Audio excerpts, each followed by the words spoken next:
Hello all, and welcome to a summary for Unchained, a Changeling the Lost campaign.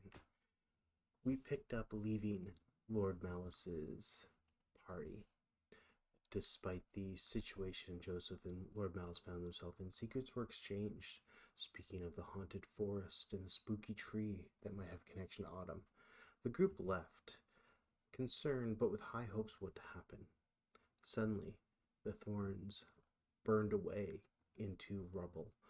The path itself became chipped pavement, and oozing out of the thorns appeared two creatures. Some kind of monstrous connection to the mantle devourers attempted to kill our poor Motley. The Motley managed to fend them off, destroying them and finding tokens buried within their core, as well as the essence of damaged and corrupt mantles dripping from them. With that, the group knew they had to move forward. Continuing on down the path, the group was redirected by the hedge into Derica's domain.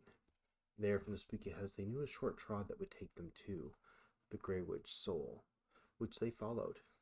There, after some conversation and some disconnect, as one of the characters managed to break down, the Grey Witch was not able to quite comprehend the situation here, and the group decided that they would continue on.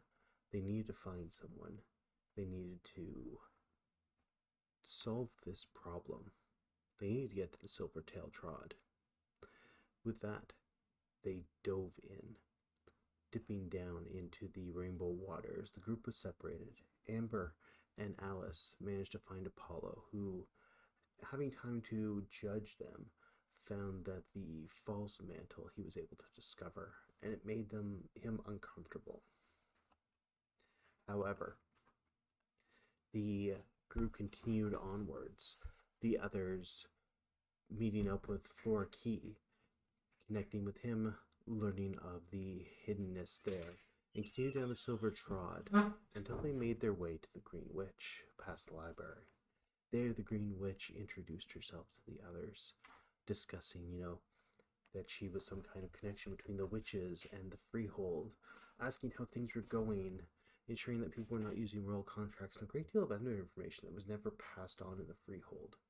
She was appalled at what had happened and offered to help any way she could. As the group asked about getting a founder's mark, the Green Witch explained that with her and two of her sisters, she would have just enough power to bestow that upon them, but it would take some convincing of her sisters to do so.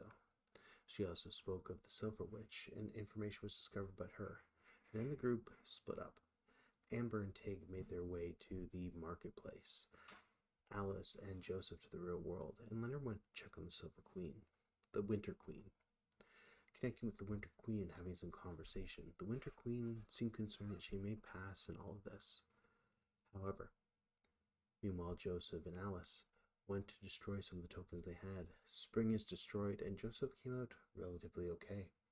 Summer was destroyed by Joseph, which managed to consume a little bit of his mantle in a deeply uncomfortable moment, as Alice lost her mantle completely.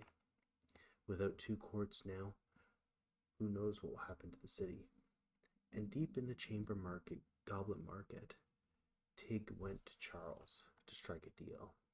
Agreements were made. Tig would offer this information to Charles, and Charles would assist them. Maybe not to restore the seasonal course, but to restore some kind of order within Barry. And with that, I believe that's where we left off. However, deep within the city, in its heart, underneath the streets, underneath the sewers, something is stirring. Chains are breaking, and something is about to be released.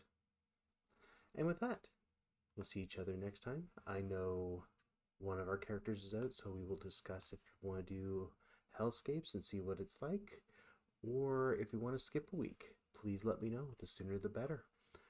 I hope you all have a wonderful week. See you all next time. Bye for now.